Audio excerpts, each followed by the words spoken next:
I dropped him off at Dairy Delight. Can't get down his driveway. Get beds for the kids, bed. I didn't say, I just said. Let's go ahead and call the meeting to order, please. Regular meeting of Washington, Missouri City Council, Monday, November 19th, 2018, 7 p.m. Heidrich. Aye. Holtmeyer. Aye. Moheski. Aye. Patke. Here. Pettit. Here. Scornia. Here. Sullentrup. Here. Waterman. Here. Please rise for the Pledge of Allegiance.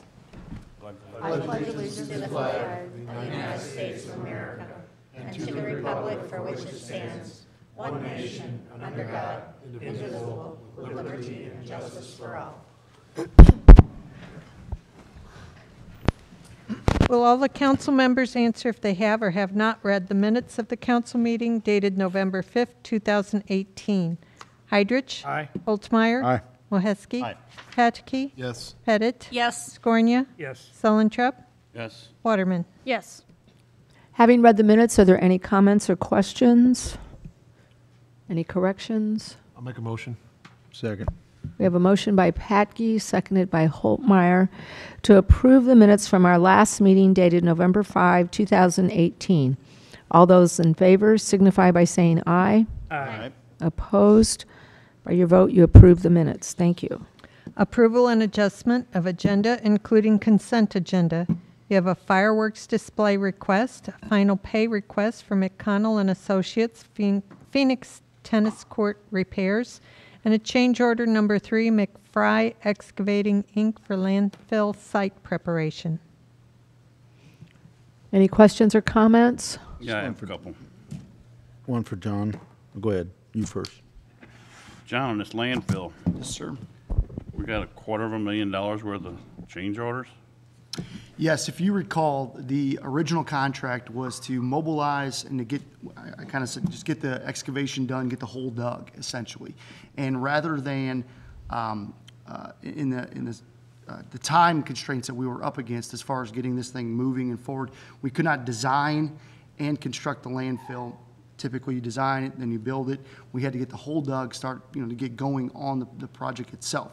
So the city essentially acted as a general contractor.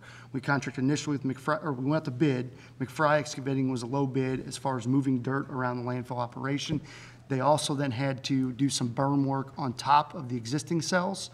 We then also had the Comanco, which is the liner contractor, for $200,000. They came in as well. And then this is the final step in that process, is to cover it up. So by us acting as a general contractor, it saved us on a significant amount of time because the design was still going. It's kind of a design build process.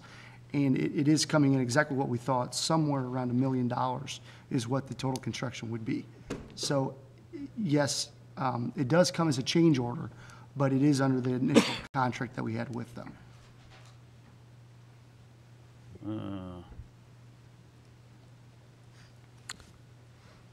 So the leach line and the drainage window, Yes. The leach line, the drainage window, all those items were designed after the McFry was already on the job site. So like I said, they were the original contractor. So rather than have them demobilize, leave, go out to bid again, and then come back, we kept them essentially on site for the entire project. And that's why it's a change order as we move forward. we have this budgeted, Yes. $1 million? Mm-hmm. Okay. Is that cell open yet? Cell is not open. We would anticipate the cell to be open by the first of the year. We're held up right now. We have about 75% of it requires 24 inches of soil to get pushed over top of it. That work is going on today, essentially, to cover that up, to get it in the wintertime. Once it happens, it's got to get seed and straw, which we know it will not grow.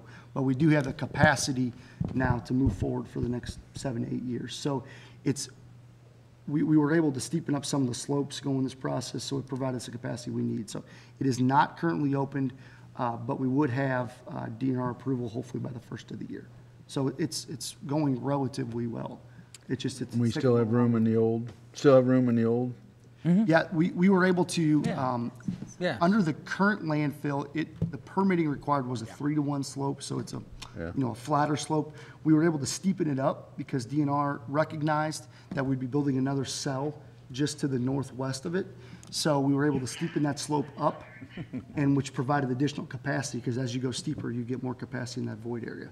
So that's why I haven't been too concerned about capacity as we move forward. DNR approved a design change to allow that to happen. So it was originally supposed to be a 2-to-1 slope? It was a 3-to-1 slope, was the complete. So as we moved forward in closing with the decision to close and not open the next cell, the final slope was to be a 3-to-1 slope, which is a manageable slope. Once you get the 4-to-1, it gets to be, 4-to-1 slope was the manageable slope. We were able to steepen it to 3-to-1. And as you steepen a slope up, you get more volume to push trash into. And that's why we haven't had so much of a concern not having the capacity that we originally thought. We would not have known that, though, if we did not move forth with open up this next cell. So as you can imagine, that slope is now inside the new cell because it's a shared slope. Does that make sense? So we were able to steepen that up, still manage the landfill as we move forward, provided us that contingency that I did not think we had, which was the reason why we have a change order, because I was trying to speed things up as fast as possible. The design was being done while the hole was being dug. Rather than to demobilize, mobilize again, we kept them on site, and we've essentially used the same unit cost for moving dirt. John, that all makes sense. And Mark, I guess I'm asking that, we don't have to go out for bid for those separate things. As long as they're there, we're okay? Yes. Okay, that was my. It was a cost savings as far as time and then saving that mobilization cost. And I do not recall what the mobilization cost was on the initial contract, but I mean, I would guess it would be somewhere in the $25,000 range. Yeah. So then to demobilize, mobilize again, it did not make sense. And that's why this is in front of you. Any other questions? DNR's okay with all this?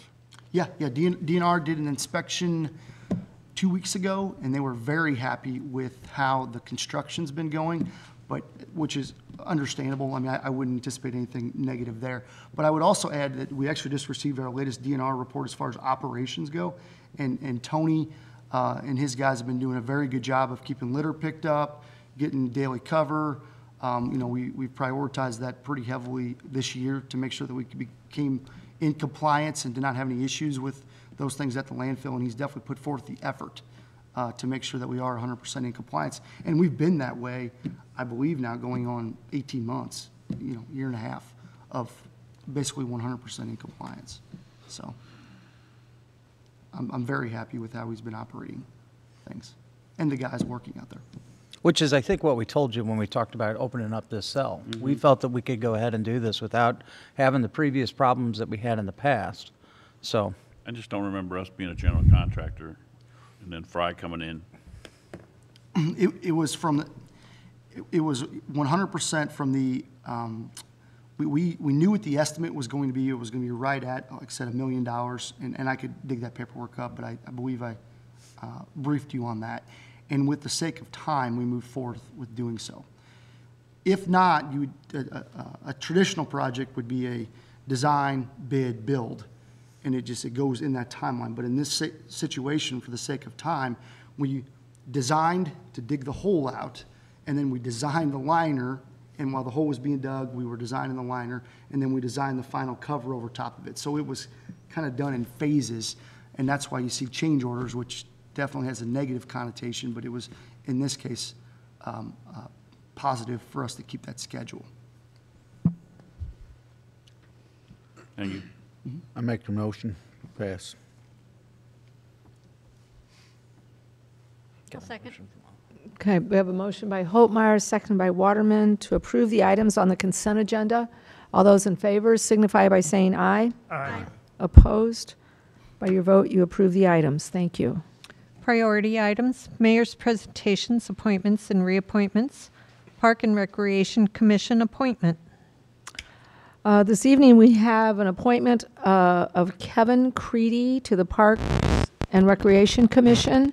This would be for a 3-year term ending in June of 2021. Any questions or comments?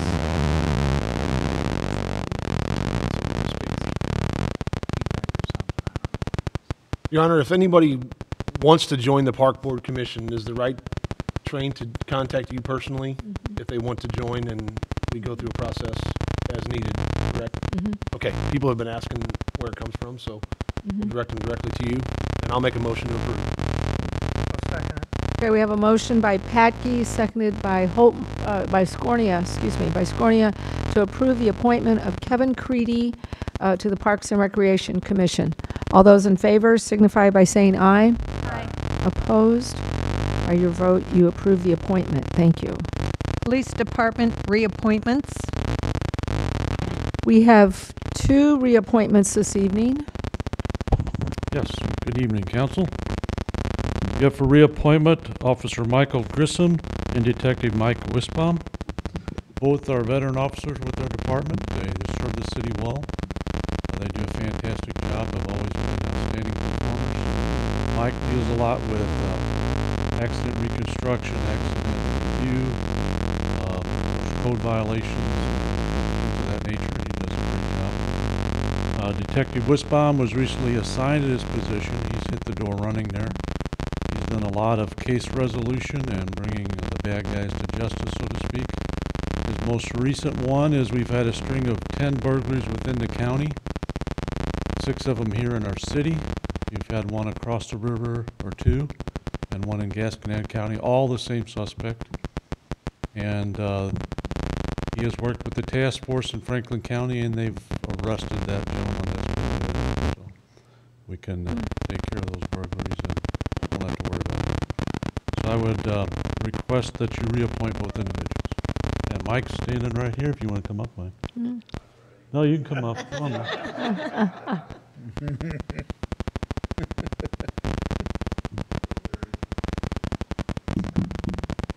Thank you, Mike.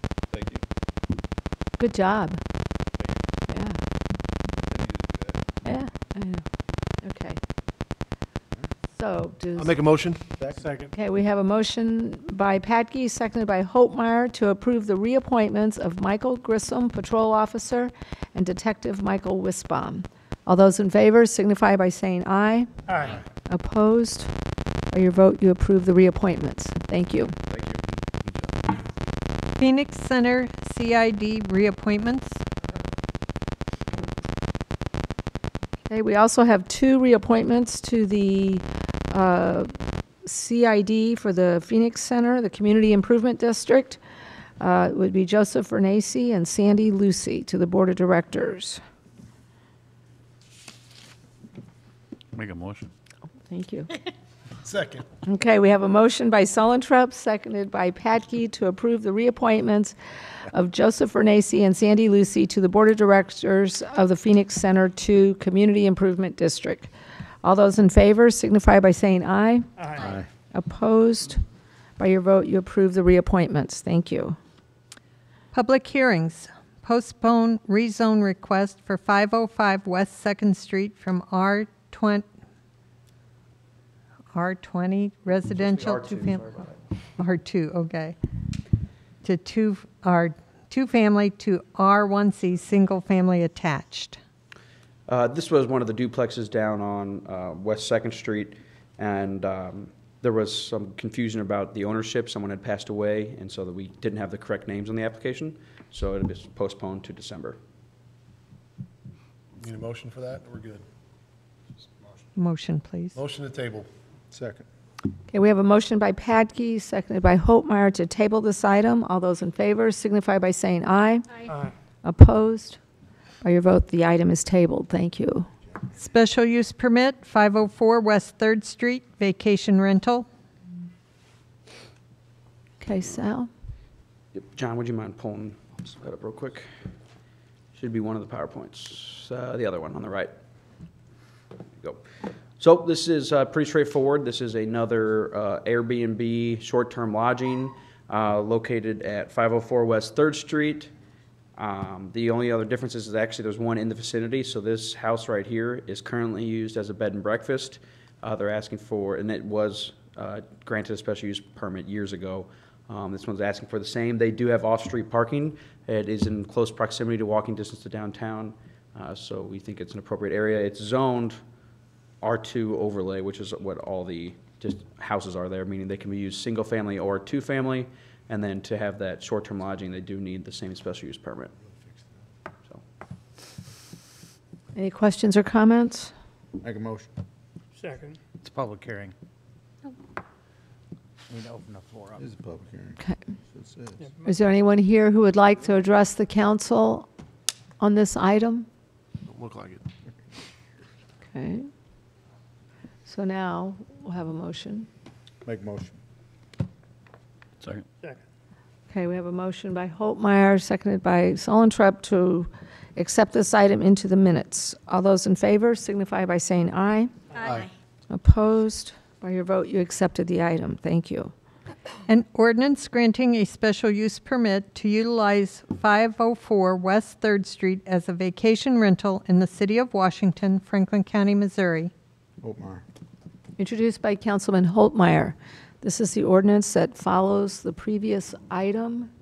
Any questions or comments? An ordinance granting a special use permit to utilize 504 West 3rd Street as a vacation rental in the city of Washington, Franklin County, Missouri. Moheski? Aye. Scornia? Yes. Waterman? Yes. Heidrich? Aye. Patke? Yes. Pettit? Yes. Holtmeyer? Aye. Sullentrap? Yes. By your vote, you approve the ordinance. Thank you. Establish rules and regulations for the operation of motorized food trucks and food truck vending districts. Okay, So this is the Sal? public hearing for the establishing the food truck regulations and the vending districts. We went over this at Admin and Operations in October. There was a couple comments. I think we addressed those. You can see in your ordinance, it has most of the same regulations that we had previously. Some of the concerns were the permit fees, that if, say, Lord's was doing their food truck event, if these vendors would have to get a $500 or $125 permit fee. And this is for if they're going on public ground only, if they're going to be doing it on their own time as their own business. If they're going to be part of another special event, they have to get a business license, but they're not going to be required to get this food truck vendor. This is only if they're going to be doing it as a separate business from a special event. And then, trying to figure out what the other thing I changed was. Oh, I think that was it. That was the only thing that we actually, Questions real quick here. yeah. On section 4A there, when it talks about the insurance, do we require them to have a set amount for insurance? Yes, you know what, it's not stated in there, but it is on the application. It is for not less than $1 million. Or less, okay. Yep. That's good. And then second one was on that section 7 there. As far as the district, do we have a designated district for food trucks yet or not? So this ordinance also does that. So John, if you want to go to the Adobe. And so this ordinance should also be designating both of these. First one is for downtown vending district. You can see here it goes down on Front Street, encompasses in front of Rhine River and our publicly owned parking lot there. The riverfront as well as the graveled area, and then over to Market. Cuts back over away from the residential area down to, I'm sorry, this is Market, goes back over to Jefferson, and then down to Fifth. Is there any reason we jump out to Market there? I mean, not just go straight down Jefferson? Honestly, because of the construction going on here, but you're correct, this is residential that's being built now. I just added, to be honest, I followed the TIF district, No, I'm with you. so. I'm with you. I'm saying if you're going to stay out of housing neighborhoods. Yeah, that could be amended to go right down Jefferson. There's a lot of housing down there. I know. Yeah. It's all housing. You're right. And those green dots are restaurants, so this will be updated as new restaurants open to make sure when we hand this out, they know they have to be 200 feet away from there. So is our public parking lot down on Riverfront not included? It is included. Yep. It's right down there. All this right here. No, the one down by, Yeah, it's there. yeah. Yeah, here's, it Okay. is, yeah, in front of, Yep, I see it. yep, there. Cool. And then the second district, if, John, you want to go to the second tab, is encompassing the fairgrounds, for events that our Parks and Rec would want to host out there, or if, even a different organization would have a food truck event, as well as Lakeview Park and the ball fields. So if someone wanted to set up during a busy Saturday or a tournament, that they could do so. So. Okay. Good. Sal, those two maps are not specifically incorporated into this ordinance. Yeah. It just says that the council can establish them as they deem appropriate. Do- So if the council is going to approve this ordinance, then the second thing you need to do is approve those two vending districts. Okay. Do we have to put that back on the agenda, or can we do that tonight? You can do that tonight. Okay. Just after you adopt this ordinance, assuming. Okay, this is a public hearing.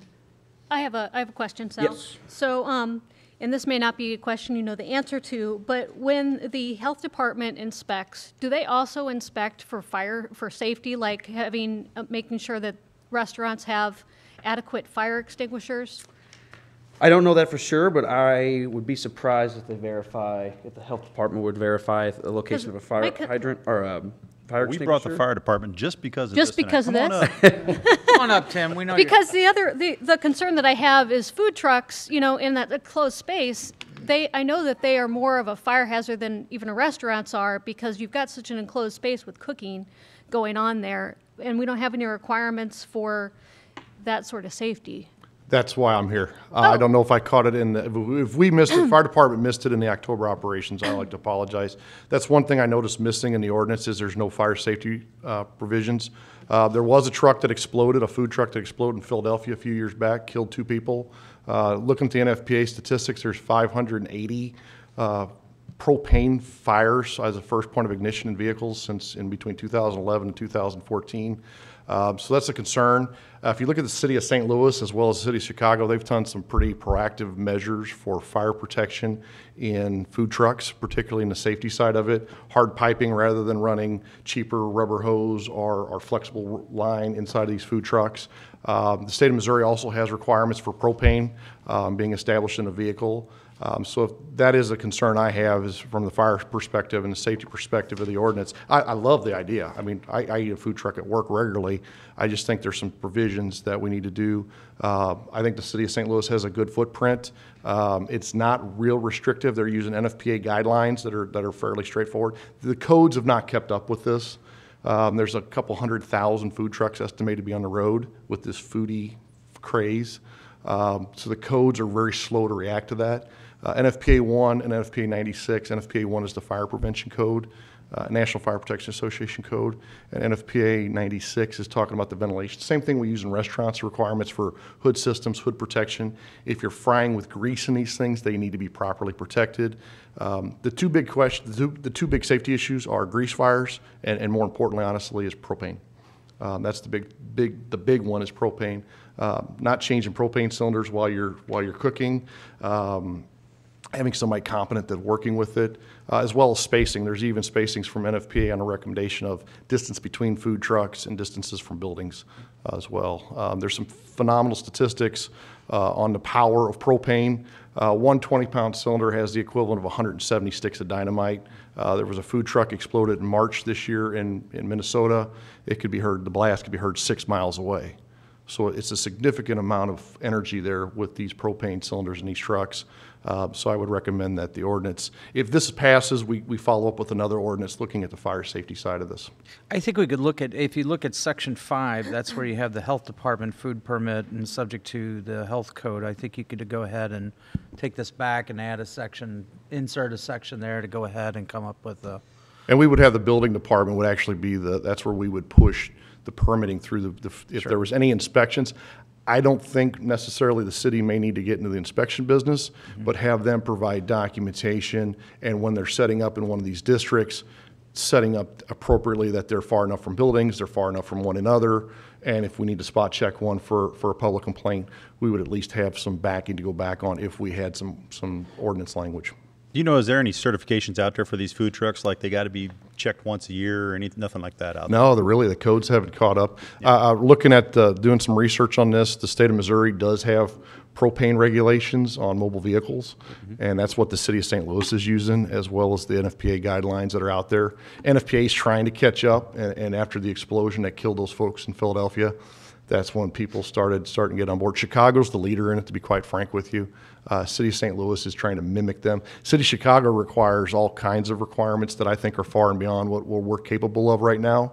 But looking at the city, there's a substantial number of those types of trucks in there and substantially more risk. I know that Sal's worked really hard on this, but do you think it'd be right to maybe table this and get it to Yeah, the building department? We're not, it's wintertime, so it's not in a rush right now. Yeah. Yeah, I think it's, the whole point is to get the comments. We had the public hearing, which is what we need to do, and the ordinance can always be done later. Yep. So, So, Mark, since he's going to do that, do we just go ahead and have him add that into the ordinance, the actual maps too? Yeah. you know what, this is not updated. Well, couldn't there be some benefit to having the maps separate, though? Because that way, if we wanted, we wouldn't have to change the whole ordinance to change the, Well, the way the code is tied written, in. though, you have the ability to adopt additional districts as you deem appropriate. Yeah. I just want to have something in the record that says, yes, we've adopted these particular districts. You want to include them in the ordinance, that's fine. You don't want to include them in the ordinance, you just want to make a motion to adopt them, that's fine too. Mark, In some way, there's got to be some official approval. but if we added additional map, I mean, you'd be passing that by ordinance at a later date anyway, right? Not necessarily. Okay. You don't do it for festival districts, but you could. I was just saying, it seems like it's going to come back in front of you anyway Right, if we added exactly. this. So Yeah. it doesn't matter one way or the other, I guess. Yeah. If it does one, does the other. All right, Okay, so do we need two to? things to change. Well, if we're done with the, Well, I guess we have to accept the public hearing into the minutes, right? Yes. Because we've done that now. So looking for a motion to do that. make Make a motion. I'll second. Okay, we have a motion by Patke, seconded by Waterman, to accept this item into the minutes. All those in favor signify by saying aye. Opposed? By your vote, you accepted the item. And then do we need a motion to table this? Sal will bring back the revised ordinance in the next meeting or whenever it's. So we just skip it? Okay. And what was, there was two, you said? There was the. fire and the maps, we want to get the maps just. Go ahead and in put the there. maps as exhibits. Just so they're in Oh, there. as exhibits, okay. Yeah. Okay, thank you. It's a good idea. We're finally getting it narrowed down, though. Yeah, appreciate it. Citizens' comments. Report of department heads. Yes, I want to brief you on 4 projects that we've been working on. Obviously, Oak Street has ran into a snow situation. We've had 2 concrete crews out there today to try to get that wrapped up with the plan to get everything paved on Oak Street next week. So we're pushing pretty hard to get that done. That does also include that water line reconstruction area in front of the Bank of Franklin County. We're going to have the subcontractor, which is MB West Paving, do that as well. So I don't know if anybody's been over the Bank of Franklin County, replaced the water line there. So in order to get rid of some of those patches that were done on that water line, I just made a decision to pave that at the same time. So that will be part of the Oak Street paving while we have the paver in town, just to get a good finalized product. John, as far as that goes, the project here of the sidewalks and paving, and here we are in the middle of November. Yeah. We already faced snow. We've run into this in the past, and it's like, why didn't we do this in August? Or why didn't we do, and I know that it's always time sensitive, I get that, but are we running ourselves, essentially, if it doesn't warm up enough, we're going to not pave this until it warms up, correct? Or Yeah, I mean, the answer, really the honest to God answer is just sake of manpower to get the plans put together and get things done in 2018. So we were working pretty diligently on multiple projects this year, Bluff Road, those type of things, those items that are done in-house with just the staff that we have available to us. And at the same time, we were putting those plans together to get this done this year. So that is the answer why we're paving so late in the year. It's always a concern of mine. If you ever recall, last year we got a paving package out very early in the year in order to not run into this issue. So the reason why I put this out so late was because I knew we had the bridge project going on, and I knew New Haven had Maupin Street going on as well, which is an overlay late in the year, December, January. So I tried to just fit one more project in at the very end of this year, and it is, there's risk there. I also felt that Oak Street's pretty low risk because there is alternate ways to get around downtown. So if this was on 5th Street, it was on Jefferson Street, it was on 3rd Street, those type of things, we would have never done it. It was kind of a low risk, high reward just to get it done this year and move on to the next thing. So that's the exact reason why. The other two projects, the other two paving projects, Beeker Studerman has been approved by MoDOT. That is an overlay of Studerman to Beeker Road all the way to Washington Heights. It does include a sidewalk on the south side of Beeker and then a sidewalk on the north side. I'm sorry, a sidewalk on the south side of Studerman from the Cricket Creek subdivision, essentially, down to 47. And then a sidewalk from 47 up to Fawn Drive on the north side. We will be most likely bidding that project through wintertime, January-ish, come out of the gates April, hopefully get good numbers. One of the first paving projects out of the blocks to get done next year. That is a 80/20 East-West Gateway project. So that's on schedule. West Main Sidewalk. That is another one of those projects that's relatively low impact. We can work outside of the travel lane. It is a sidewalk, a 5-foot sidewalk with a retaining wall. We are hoping to let that project, right now we have MoDOT concurrence on that. We're hoping to get the federal, or the feds concurrent on that. It is an 80/20 as well. And we're going to try to work on that through winter time. So January, February, March, April, it will have a long lead time. But once again, I can cone off that north side of West Main with low impacts to traffic and just people driving. It's currently no parking now, so I don't see any issues with trying to build that through winter. It is mostly concrete. There is no real asphalt to that. The last thing I had was the trash tippers. I don't know if you recall, there was a grant available through, I believe, Missouri Employers Mutual and MEM, which had a 50% or a dollar per dollar grant available, safety grant available to improve safety for workman's comp situations. So we put that grant application together very quickly. I briefed you very fast on that, so I didn't get much out there. But the idea, the concept is to put these tippers on the back of trash trucks. The trucks are, half of them are already plumbed, hydraulically plumbed for that, and they would assist our shaggers in actually loading the cans onto the back of trucks. Now those cans have to have the bar. I don't know if anyone see the bar that are on larger trash cans. The other trash man has a couple of them. So the idea is that if we could get these on these trucks, then that at least allows us the opportunity or the option for the citizens to go purchase larger cans. Currently today, you cannot have a can larger than 35 gallon or way more than 50 pounds because we physically have to lift those in back of a trash truck. So we're going to move forward with getting these on. It's about a $23,000 ad. You get $10,000 back from the grant. It's a $13,000 investment. But with the concept being that if I could allow the citizens to have bigger cans, that they would take us up on that option. So now from going 35 gallon, you could maybe go to 64 or maybe 96 at your own discretion. And it slows our people down, which is a good thing because it prevents workman comp situation. I believe it keeps the process the same because rather than having to go back to the residents, to the curbside where the cans are located 2, 3, 4 times to get smaller cans, you maybe could go to that spot one time and then that tipper would hydraulically throw the trash essentially on back of the trash truck.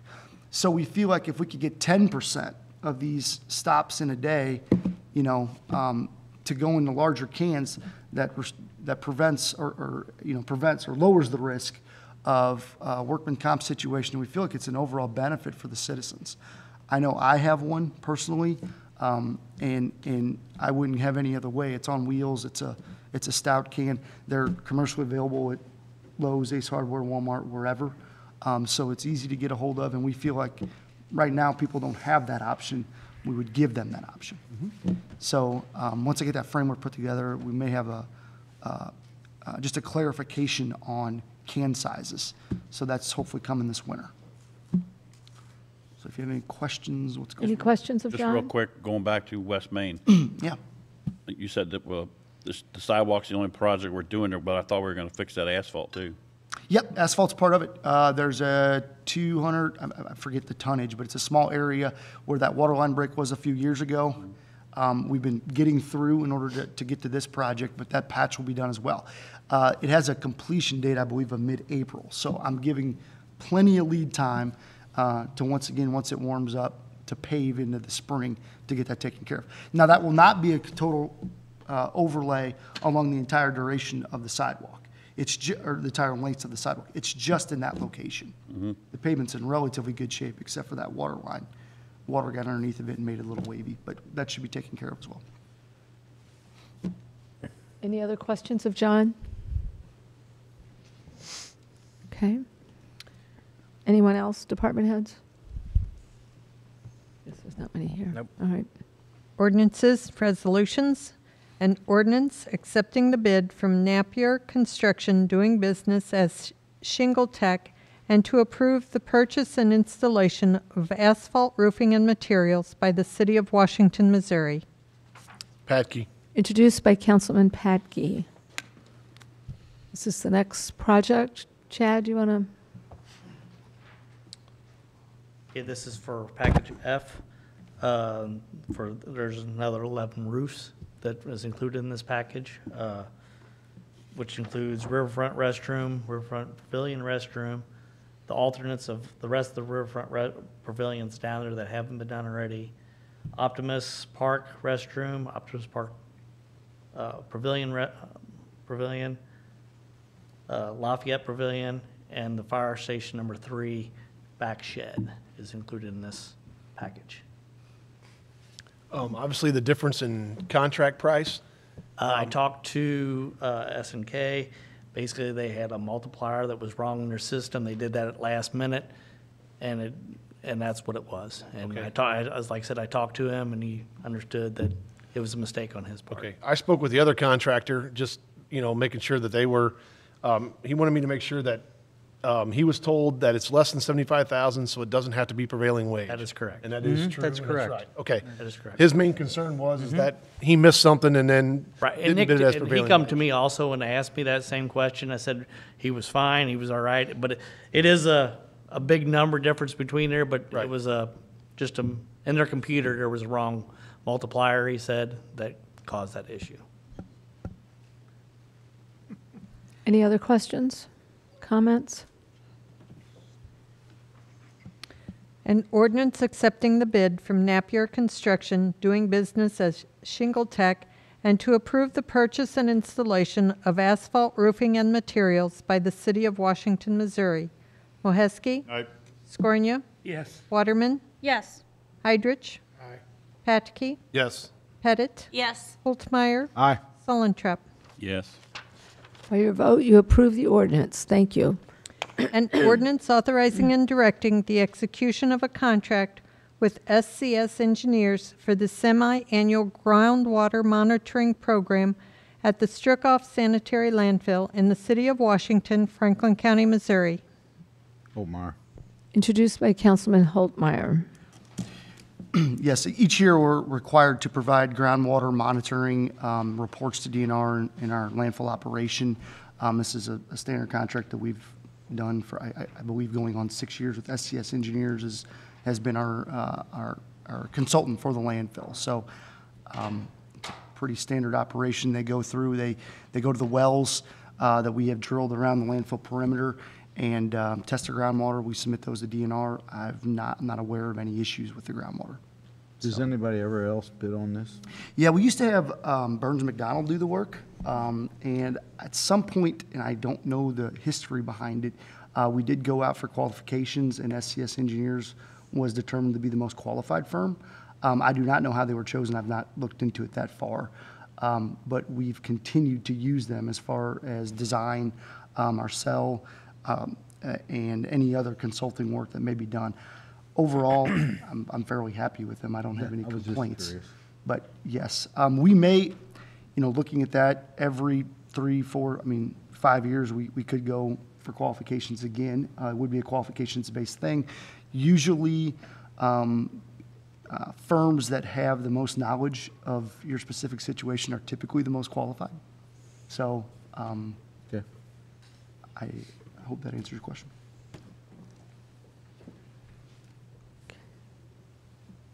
Any other questions? An ordinance authorizing and directing the execution of a contract with SCS Engineers for the semi-annual groundwater monitoring program at the Strickoff Sanitary Landfill in the city of Washington, Franklin County, Missouri. Moheski? Aye. Scornia? Yes. Waterman? Yes. Heidrich? Aye. Patke? Yes. Pettit? Yes. Holtmeyer? Aye. Sullentrup? Yes. By your vote, you approve the ordinance. Thank you.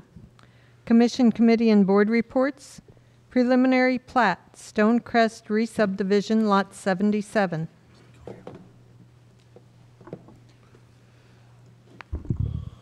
So if you remember last month, we looked at this lot. They were doing a rezoning from the R2 two-family to the R1C single-family attached. They just didn't have the plat completed yet. If you go out there, it's under construction. It's actually pretty close to being done. And we gave them a permit because it was just going to be a two-family structure. They'd like to sell one of them now, so they have requested to subdivide this into 77A and 77B. Each are above the 6,000 square foot minimum lot size. They got the appropriate easements, and now that they got the rezoning approved, there's no issue with having a zero lot line. So it's the last lot there for the duplexes of Stonecrest. So pretty straightforward. Okay. Any questions or comments? Motion to accept? Second. Okay, we have a motion by Padkey, seconded by Holtmeyer, to accept this item. All those in favor signify by saying aye. Aye. Opposed? By your vote, you accepted the item. Thank you. An ordinance approving the final plat of Stonecrest re-subdivision, Lot 77, in the city of Washington, Franklin County, Missouri. Scornia. Introduced by Councilman Scornia. Any questions or comments? An ordinance approving the final plat of Stonecrest re-subdivision, Lot 77, in the city of Washington, Franklin County, Missouri. Moheski? Aye. Scornia? Yes. Waterman? Yes. Heidrich? Aye. Patke? Yes. Pettit? Yes. Holtmeyer? Aye. Sullentrup? Yes. By your vote, you approve the ordinance. Thank you. Mayor's report. Okay. Just remember that on December 3rd, no meeting next week. Okay. And then on December 3rd, we'll have our meeting, and we will start at 6 p.m. We'll have our, what did we call that? We gave this a new name. Council workshop. We're going to call it council workshop at 6 o'clock, and then the council meeting will begin at 7. And we'll have separate agendas, right, Mary? Mm-hmm. Okay. So December 3rd at 6 o'clock. A couple of reminders. Tomorrow is the Thanksgiving dinner here at City Hall. Serving begins at 11:30 and will run until 1. So we're having our Thanksgiving dinner for all of our staff and council members as well. So stop by. Friday night is the Parade of Lights. And on Sunday is the Old-Fashioned Christmas. So Parade of Lights downtown and the Old-Fashioned Christmas, sponsored by the Chamber and the Parks Department, will be held at the Farmers Market. So happy Thanksgiving to all, and enjoy your holiday and your time with your friends and family. So that's it. Thank City you. Administrator's report. I just have 3 items relating to the Parks Department. The committee to review for the Parks Director position finished up their first round of interviews today. We are going to try to set a second round of interviews for the first week of December. And after that, hopefully, the goal is to hopefully have an offer or have somebody here with us by the end of the year, whether that be accepting of the position or being able to start. We'll see. Second item, we did meet with, there's a committee from the Park Board that deals with the fees. As we've told you before, we've met with Post 218 in the last week. We are taking their comments as well as the Washington Youth Sports Association under advisement, and we'll be meeting them again after those meetings. And then finally, the last thing, the Aqua Committee, our Aquatics Complex Committee, Aqua Committee, that'd be good. I had it in brief, so.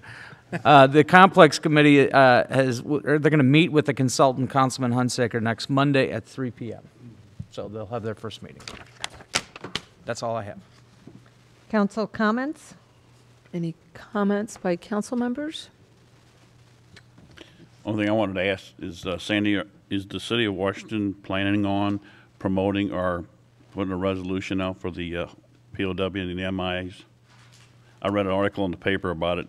About the county? Yeah. And, well, you know, Bill had asked us to do that, and I had handed that on, since the Parks Department takes care of all of our flags. And so it was my understanding that it was in the process, but I probably need to check and see. I don't think it was completed. So, but I know that Darren had spoken to the people, and it was down to just filling out the form. So anyway, but we are working to get that as well. Cool. Mhm. Good deal. Anything else? Okay. City Attorney's report? Do you have something else, Steve? Did you say city administrator's report? Oh, I said City Attorney's report. Oh, I was wondering, do we have closed session? Yes. Oh. Public vote on whether or not to hold a closed meeting to discuss personnel, legal, and real estate matters pursuant to Section 610.021 RSMO 2000. Moheski? Scornia? Yes. Waterman? Yes. Heidrich? Patke? Yes. Pettit? Yes. Holtmeyer? Sullentrop? Okay, ready to go?